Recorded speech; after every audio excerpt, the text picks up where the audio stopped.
Welcome to A Narrative of Love, a series of conversations with thinkers, leaders, and spiritual teachers about their understanding of love and how they see the significance of love in our personal and political lives. I'm Scherto Gill, and I'm your host of these conversations. With us today is Professor Azza Karam, the Secretary General of Religions for Peace International and Professor of Religion and Development.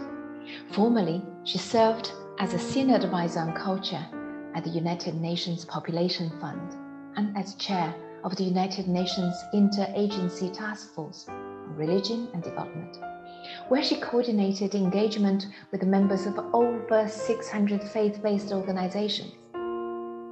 She was the lead facilitator for the United Nations Strategic Learning Exchanges on Religion, Development, and Diplomacy, building on legacy of serving as a facilitator of intercultural leadership and management in the Arab region, as well as Europe and Central Asia. Welcome, Azza. It is so wonderful to have you on this program. I'm going to go straight into a possibly tough question. So religions have long been blamed for their part in strengthening what we call it patriarchy in societies. And yet here you are, a Muslim, a woman, and serving as the Secretary General of probably one of the most important interreligious organizations in the world, Religions for Peace International. So what path have you taken before arriving here? Thank you for that question. Thank you for having me in this dialogue and conversation in the first place. I think I would begin by saying that if we didn't have religions, we would not have had the original language of love, because the very first articulation of feelings about love came in the form of love of the divine and love for the divine. The love to serve, the love to receive love from the divine, as it is manifested in many different things. So in some traditions, it is a, sort of a masculinized form of a god. In other traditions, it is the earth. It is that the most sacred, that which is divine, is the earth, the land, the water. So I actually understand, and even in Arab poetry, the very original forms of poetry of love came from the articulations within the Sufi tradition, the love of the divine and the love for the divine that makes one completely melt. So all these different articulations, the very original language of love actually came from the root of what we today understand is religion and religious roots. And the very first form of love was that of the divine and from the divine. So yes, over time, the language of love lessened, and the realities of institutions and ritual as articulated by men, interpretations, institutions, rituals, articulated largely by men, became more dominant over time. Not because women didn't exist, but because, in fact, I think it was the power of women and the power of the feminine that would have created quite a bit, still does, quite a bit of fear amongst many men around the world. After all, that very instinct to love is almost genetically ingrained in women who give birth, who nurture and give birth. And there is that relationship of love that is unquantifiable, remarkable in every way. What more than carrying life within your very body, and so similar to nature and how nature gives birth time and again. I think that power that the feminine has has traditionally been deeply fear inspiring, shall we say, to men. And that as a result of that, I think we've seen so many centuries where there have been attempts to totally suppress the living reality of women. And with that suppression came either a subordination of love and what it means and how it is manifested to something less important in life, to being the sort of the emotional, the weak, the, you know, the not so great, vis-a-vis an articulation of power that is for lack of a better word, the harsher sides of us. And I think that this is just, it takes place, and it doesn't mean that women haven't had a role, but it actually is a reaction to the power of women's love, which I think is deep and very, very encompassing. Well, let's talk about the Religions for Peace International. So what kind of organization is it? And in particular, in the context of our conversation, what a difference a woman leader like yourself might make in, say, shifting the image of patriarchy in religion? While it is an understandable question, I think my position, my being in this position, isn't necessarily because of me, as much as it was, I believe, a clarion call by some very, very courageous male leaders who, by electing me, selecting me, were making a clear statement, inspired by their faith tradition, informed by their lived experience, that another human being, this one happens to be a woman, is in a position to work with us and lead us together and serve us in the space of interreligious collaboration. Because at the end of the day, Religions for Peace is about quintessentially multi-religious collaboration in service. So it isn't only the aspect of dialogue, it is building on generations and traditions of interfaith dialogue all over the world. And these leaders who have been a very critical part of that dialogue are the leaders of Religions for Peace. So Religions for Peace is committed to furthering the interreligious dialogue into multi-religious action to serve all, bar none. So this motto of the Sustainable Development Goals agenda that everybody goes on about leaving no one behind, is actually a quintessentially religious and multi-religious motto. It comes from the belief within every single faith tradition that we are only as capable, as powerful, as good as the most vulnerable amongst us. So this is the lesson that we're hearing from the COVID disaster. We're only as safe as the most vulnerable amongst us anywhere in the world. That is a very, very, very original religious message. So what Religions for Peace has been doing for the last 50 years is to therefore bring together all those who believe and represent their institutions and communities, such that they work together to serve together the most vulnerable, and thereby everyone, right? And so that idea of multi-religious collaboration in service to all, bar none, that lies at the root of the mission of the organization, informs the work of the organization. And you will find that the interreligious councils that we build, that we have supported, and that we continue to serve around the world, these are platforms for all the different religions to come together, not just to, no, just is of course putting it mildly, but not only to converse and have a dialogue with one another, and in that way also realize the divine in our usual everyday life, but it is to serve. So health, education, nutrition, sanitation, mediation, peace building, actual conflict resolution, everything that involves our human life on this planet, the religions do together. They work together to serve together. So that being the mission, it doesn't have to be a male or a female. that is a mission. The mission of leading this organization is what I understand to be a mission of servanthood. It's leadership through serving what these different religious communities and representations and institutions need to be together, to stay together, to work, to actually serve together.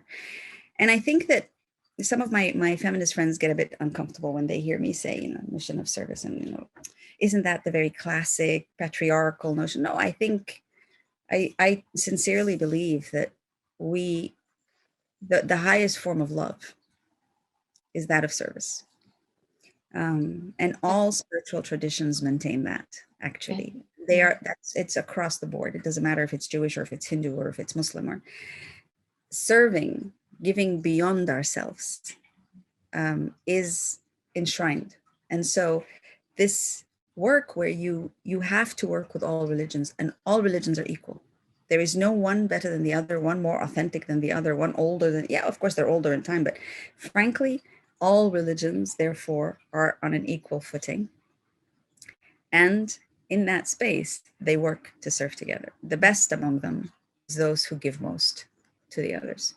So I think it's very consonant, this notion of coming together to serve collaboratively, to make a difference in the lives of the most vulnerable, which is the mission of Religions for Peace. I think it's one of the oldest missions ever. And it makes sense that men or women would lead in that space, so to speak. But so what difference will I make? I really don't know. I hope that there will be something for the good. Clearly from what you said, this is often the question in the interreligious context. You say we need women to be on the table. But the question is, what would women bring when they are at the table? Just from just the short explanation you just did, we can almost hear what could women bring to the table. When you talk about nurturing, women bring that quality of nurturing. But you also implied women bring the quality of listening. Women bring the quality of a collaboration. Women bring the quality of mutual caring, and women could also sustain that the relational process, the collaborative process. In fact, women do bring something that's unique, do bring something that's special, that could, in this context, and it couldn't be better leader than a woman such as yourself to lead a interreligious organization. Well, that's just my immediate observation. Now let's just think about this.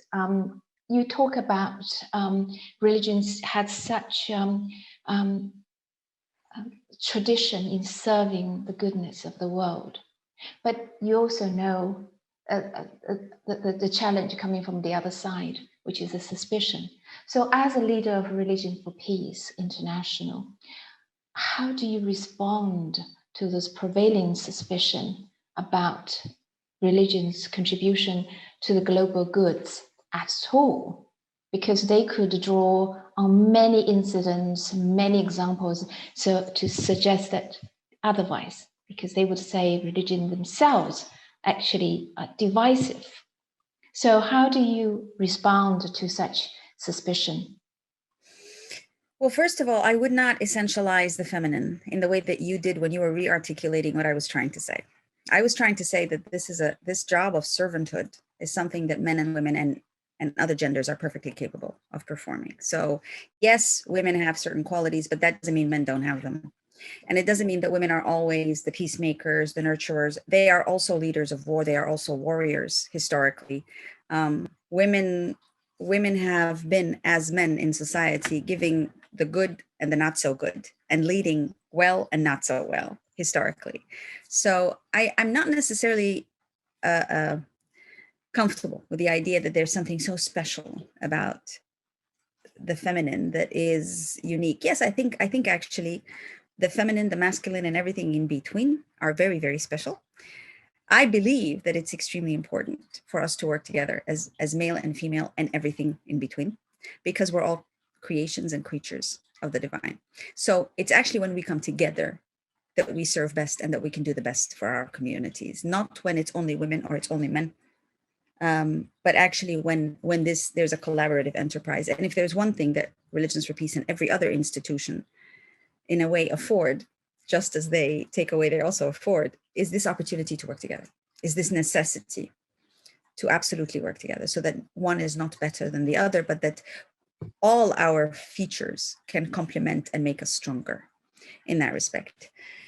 I think the point you raise about how the suspicion that is there about religion, I think if you essentialize religion itself, the way it tends to be essentialized is men in robes in certain institutions who are power obsessed and who deny rights and privileges and whatever, and only take for themselves. And that historical baggage that unfortunately is still very rampant in many, many institutions, not just religious, by the way, but let's look at the religious for a second. I think if we essentialize religion in that way, then obviously we will only see the harm that is there. But like every other living aspect, there are the human beings who do very, very good, and the human beings who don't do very good, who exploit and instrumentalize and harm in that process. I don't think that is the fault of religion. I think that is basically what human beings do. Human beings are capable of remarkable good. They are also capable of remarkable harm. And I think to sort of blame it all on religion is a bit silly, because it's it's a belief system. It's what human beings do with it ultimately. And I think as long as our institutions are structured around male dominated or patriarchal spaces, then whatever way of thinking is in those institutions is liable because of the exclusion of the other. And that other could be women, that other could be another religion, that other could be another ethnicity, it could be another race. As long as our institutions are structured by very patriarchal, i.e. male-dominated ways of thinking, which are per definition exclusive, that is harm, and that causes harm. Because the divine created us different, very diverse. There's a reason why we are not supposed to be so darn exclusive about our bestness, about our betterness in this space. And I think when we start doing that, which is what institutions do per definition, any institution, financial institution, political institution, cultural institution, when institutions become so exclusive, so territorial, that's when harm starts to happen, because then it is the process of excluding the other, which is part of us. We ourselves become all the poorer for it, because it's like cutting segments of our being and trying to say this part is the best, and that's the part we're going to look for. But actually, there's all of this, and all of this is all of humanity, all of nature, and the intrinsic interconnectivity, because this will not exist without the rest of me. You mentioned the Religion for Peace International's mission is a kind of a interreligious platform, interreligious alliance, interreligious collaborative body, and you also mentioned the dialogue. So clearly, dialogue is one of the key to collaboration among religions. Now, how would you characterize dialogue, in particular interreligious, interfaith dialogue? And from Religion for Peace perspective, how does Religion for Peace, R4P, create spaces, opportunities, as well as conditions for really meaningful dialogue to take place in our seemingly fragmented world? So that's another great question. Thank you. I think important to bear in mind that there are interreligious dialogues that have been going on for centuries between different religions and representatives thereof.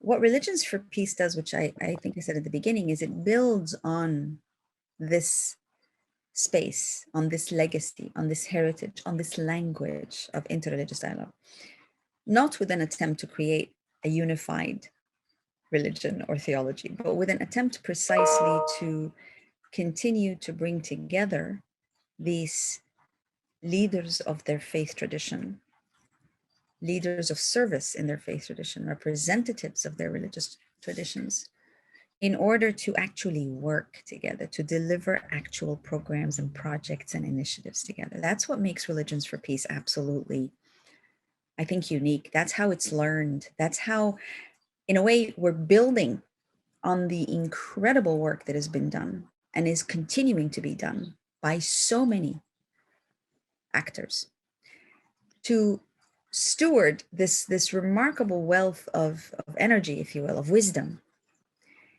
to actually serve concrete initiatives together. So when it was the height of the HIV and AIDS crisis, being able to deliver programs that helped for care of HIV positive patients, for trying to prevent the dissemination by informing communities on what this is, trying to increase the space of mercy, because HIV positive bearers were very discriminated against. They were deeply stigmatized by religious actors. And so trying to spread the mercy about those who are living with this disease, all of these things, Religions for Peace helped to deliver. So the communities that form Religions for Peace, the leaders, the institutions, worked together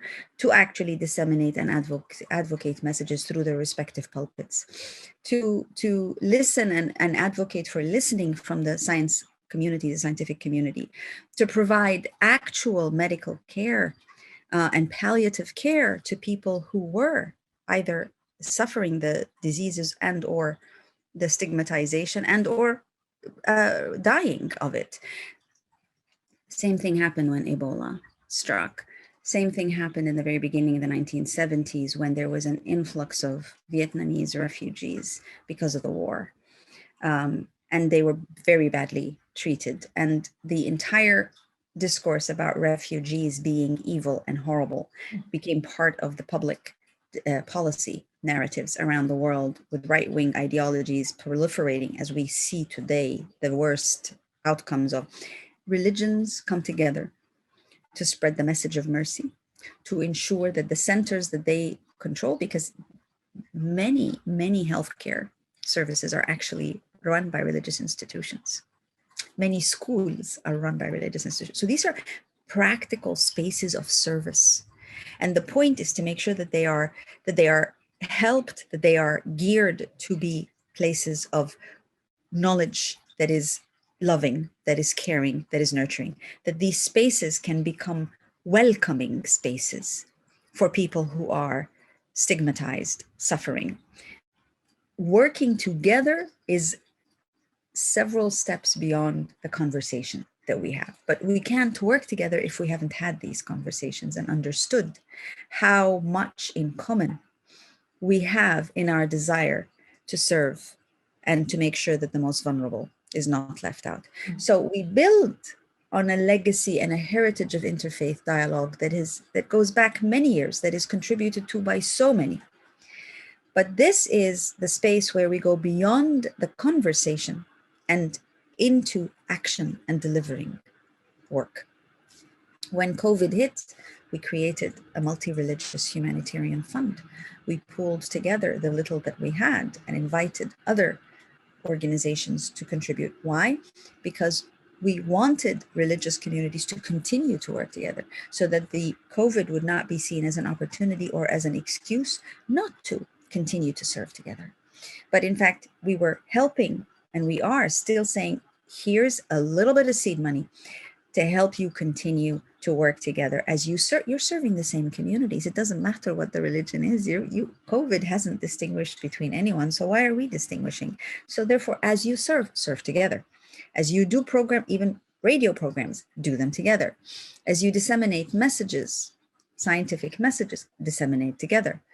As you provide supplies for the people who were left without any income, without food, without medication, as you provide these, provide them together. This is the quintessential ethos of Religions for Peace. So we couldn't physically convene when COVID struck, right? And we still are really unable to properly convene physically. It does not stop the service together. Yeah. And that's the whole point of what Religions for Peace tries to do, to continue to actually serve together, not just to talk about it, but to do it. Come back to the conversation, because when we think about dialogue or think about conversation, we tend to think about a group of people sitting together, religious leaders or people from different religious communities sitting together and have some kind of an exchange. So you must have been involved in many events that may count towards interreligious dialogue in this kind of a conversational context. Would it be possible for you to recall such an example where this conversation and dialogue was well conceived and continually carried out? And so what are the features of that dialogue? What were the features of the dialogue? And what was your and others' experience during that dialogue? Why would it be counted towards a memorable dialogue? So you can't work together if you haven't had that experience of actually understanding where each one of us is coming from, and knowing that you're not trying to convert me and I'm not trying to convert you, and none of our community is trying to convert the other. We're actually just working together here. And I think that's one of the most critical features of dialogue and Diapraxis, which is, I'm just borrowing from a Lutheran Christian term here, where you actually work together as you enact, you realize your faith as you serve together. You actually do things together, but this is the dialogue in practice, right? One of the features of that is that you have a certain sense of trust that your faith, as it is fully and wholly respected and valued. So I'm not working with you because I have the intention eventually of getting you to see that my faith is better, or that my ideology is better, or that my way of thinking is better. But I'm working with you precisely because, even though I have a very different belief system, but I'm nevertheless working with you because I respect what you believe. And therefore, this kind of work is unparalleled. I've worked in international organizations all my life. I've worked in local and national organizations.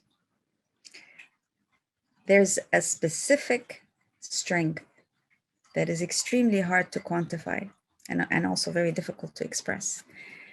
That if I work with you and we come from two completely different faith traditions, one Eastern, one Western, one believing this is a God, the other thinking, no, definitely not a God.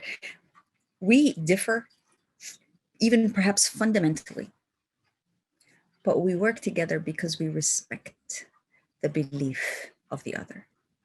That very deeply held belief that is the very core of who we are. We fully respect the belief of the other, even where and when it is actually possibly radically polarized and different. That wait a minute, if you believe this is a God and I think absolutely not, it can't be a God, and it's heretical to think that this is a God, but we're working together out of respect for one another's beliefs. As far as I'm concerned, when that happens, and it does happen, and it is the strength of what multi-religious collaboration is all about. Frankly, if we do this, nothing can tear us apart. And that's a form of solidarity. It's a form of collaboration and cooperation that every other sphere can only dream of. Because it is to work together in spite of fundamental differences. Doesn't get more fundamental than that. We work together in spite of fundamental differences out of respect for what each one of us believes. And it's extremely hard to do that. Not anybody can be part of interreligious dialogue, let alone service and practice together. It takes a remarkable amount of determination, strength of our own belief, but it also takes a remarkable commitment to something beyond our ability to comprehend, which we can respect. Because if I'm going to work with you and serve alongside you, and I actually think that what you believe is completely antithetical to what I believe, but I will work with you and serve with you and respect you, nothing can come between us after that. Nothing. Nothing. And I think that is the core strength, the tipping point of multi-religious collaboration. I take that leap of faith is what you meant by dialogue of love, Yes. because despite the difference, despite all the kind of a distance from us, but we can work together towards something so important, so commonly compelling. So you may call it the leap of faith is the radical love. And therefore that has to, and that collaboration itself is illustrative of dialogue of love. Let's take this as an example. You were passionate about global well-being, which itself is a complex notion. So I want you to first help us in terms of how we should understand the global well-being in the present time. And then what is the connection between love, be it a radical love or this love that we already talk about, that is rooted in the sacred or divine nature of all being? And what's that connection between love and global well-being? I think COVID is a wonderful example for all of us of what it takes to love. It's a test almost of our ability to love, and to love those we cannot see, we don't think are important, we don't prioritize, we wouldn't normally prioritize. I think COVID is that ultimate test, because we realize fully that if one person in one community remains infected, that entire community is at risk. And if that community is at risk, then the other communities are at risk, then the whole world is at risk, right? It's that incredible interdependence of our very being that COVID, in fact, has illustrated for us. And it's not just COVID, by the way.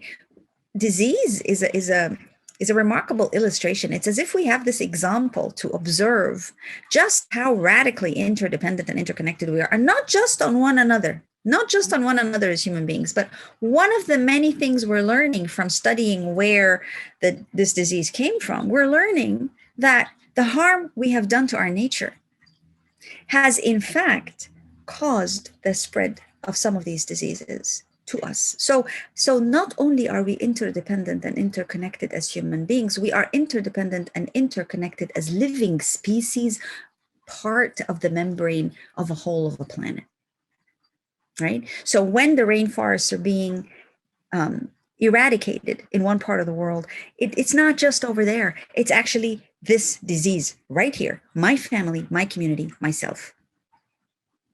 It's the oxygen that I will be able to breathe, or the lack thereof, right? So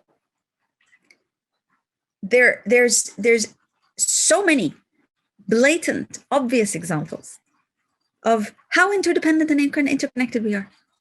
And we have two responses to that, generally. I'm of course being very crude and essentializing myself in this answer, but we have two responses. One response is to say, goodness, how can we help?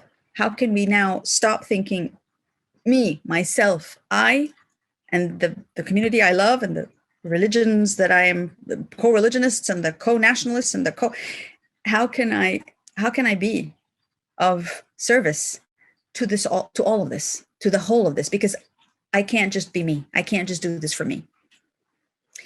And there's a radically opposite response, which is, right, shut borders, families stay in, everybody just observe this.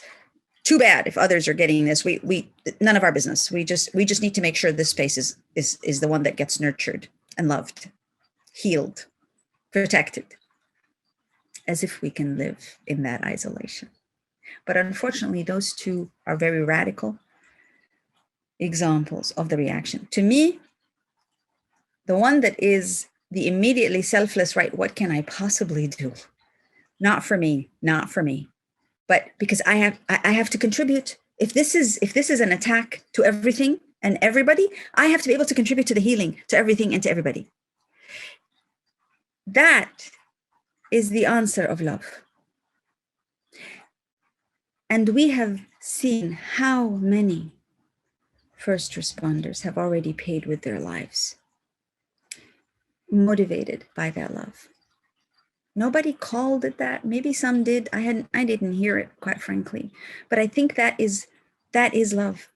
When you serve way beyond yourself, because yourself doesn't matter, you understand that even if you're deeply selfish, you have to serve, to give. You have to give now. You have to give of everything you've got, including your life. This is the moment to do so. That is a reaction of love. And I think that is what has helped save humanity century after century after century. At this juncture, I ask you to elaborate a little bit more, bring the notion of justice here. So you probably know that phrase coined by an African-American philosopher called Cornel West, mm-hmm. and who says justice is what love looks like in public. And so basically what you're saying is love makes justice more compelling. And but so here's the question.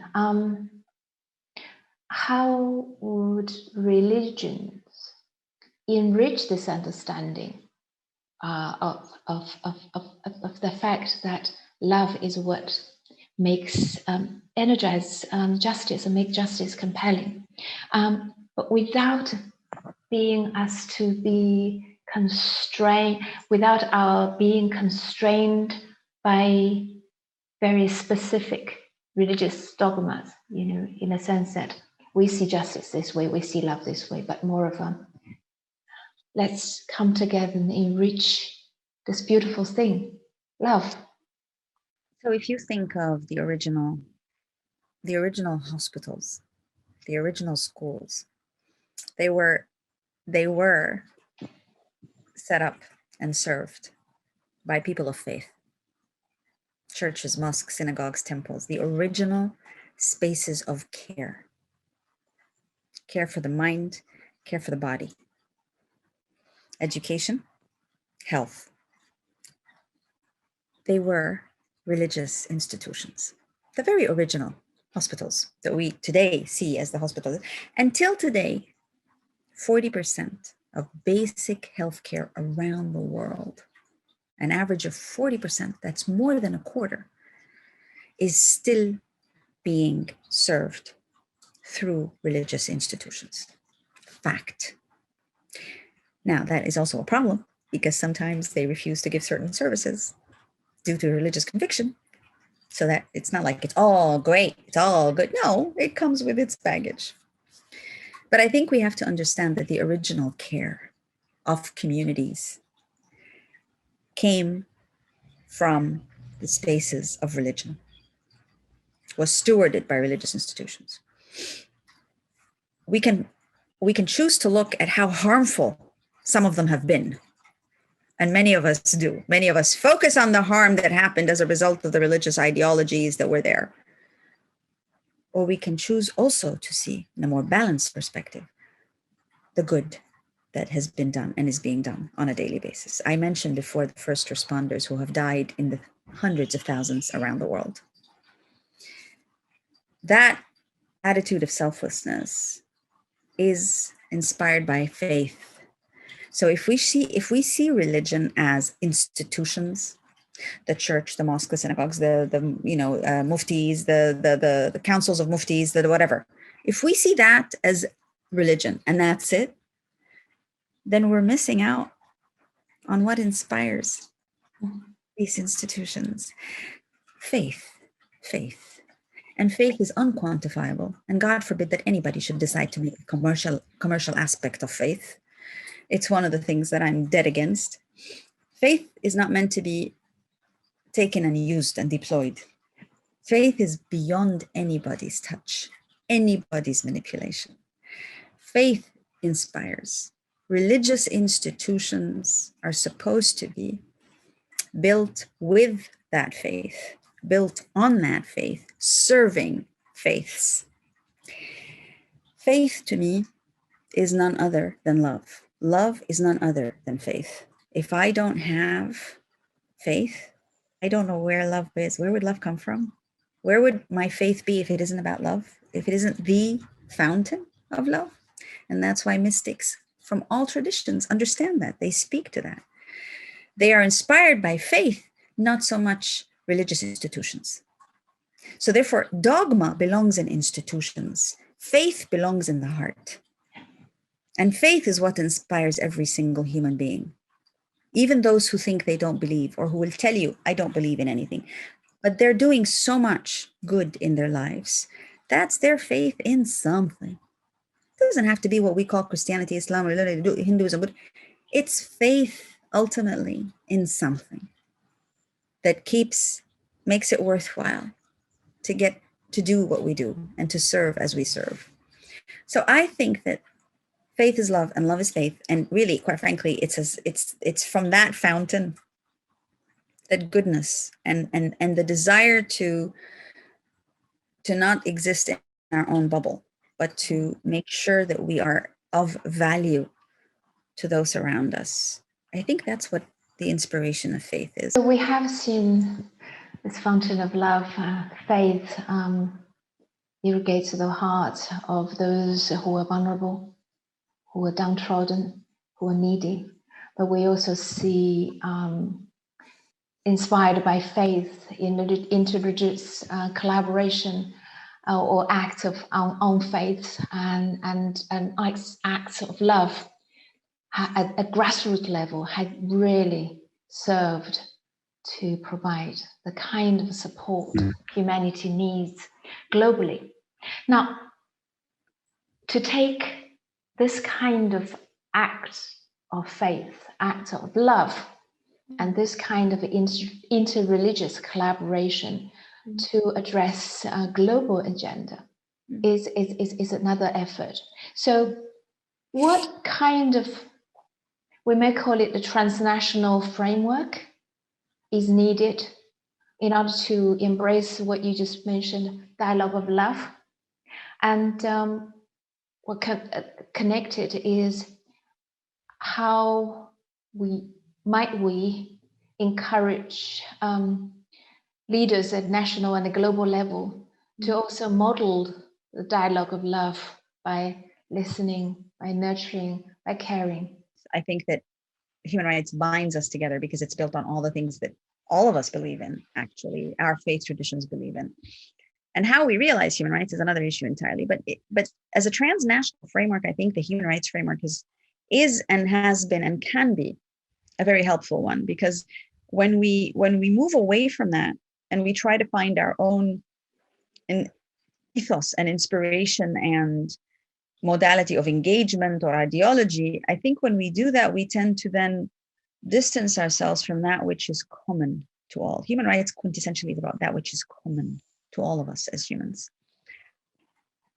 Beliefs divide, and people have very different ways of understanding the same belief system. So I understand that, but let's just put that aside for a second. What I've noticed is that when I'm in a one religion only setting, it could be Catholic only, it could be ecumenical with the different Protestant and Orthodox, it could be Sunnah, Islam, it could be with Shia Muslims, it could be just one religion only. The ability and the tendency to disagree is remarkable. It's like, I don't quite know how to describe it in very polite terms, but let's just say it is fascinating how each individual, very well learned, steeped in learning about that particular faith tradition, how incredibly divisive it can be, actually. The same group of people coming together from different religions, there is an interesting, radically different dynamic that happens. So within the first hour, or perhaps even the first day, they will spend their time speaking to how unique and different their position is from one another. on the same set of issues, No, my religious belief says, the other said, my religious belief says, So we spend time on that position has to be staked. Here's my territory. Here's what it looks like. Here's what my God looks like. As they converse, something happens. And for lack of a better word, to me, that is almost as if the spirit of the divine then actually becomes felt, becomes tangible, because it moves from my religion is better than yours because my God is better than yours because my God is more intelligent and has more strict laws and issues to, wait a minute, that mercy we have, that's my, no, I am even more merciful, even more enlightened, even more loving. And suddenly, of course it takes time, but the conversation between different faiths has the potential, the capacity, the space to create an incredible mercy, because then we start meeting as believers. We start seeing one another as believers. We start seeing the issues as I'm not the only one living with cancer. I'm not the only one facing COVID. And it becomes a merciful space, for lack of a better word. I call it a space of mercy. And I think that's why multi-religious isn't a nice aspiration to get to when we have time, because we've got all this defense stuff and, and nuclear stuff and money and finance to sort. No. That the way for us to be able to see one another's, love one another, be merciful towards one another, that actually requires the multi-religious discourses. That those discourses actually are a turning point. Well, probably that's a good place to end that phrase you used. Leaders should love to serve and serve to love. Thank you, Professor Azza Karam. Thank you for the gift of sharing your narrative of love with us. Thank you for your fantastic and beautiful questions. It was a genuine pleasure to have this conversation with you. Thank you.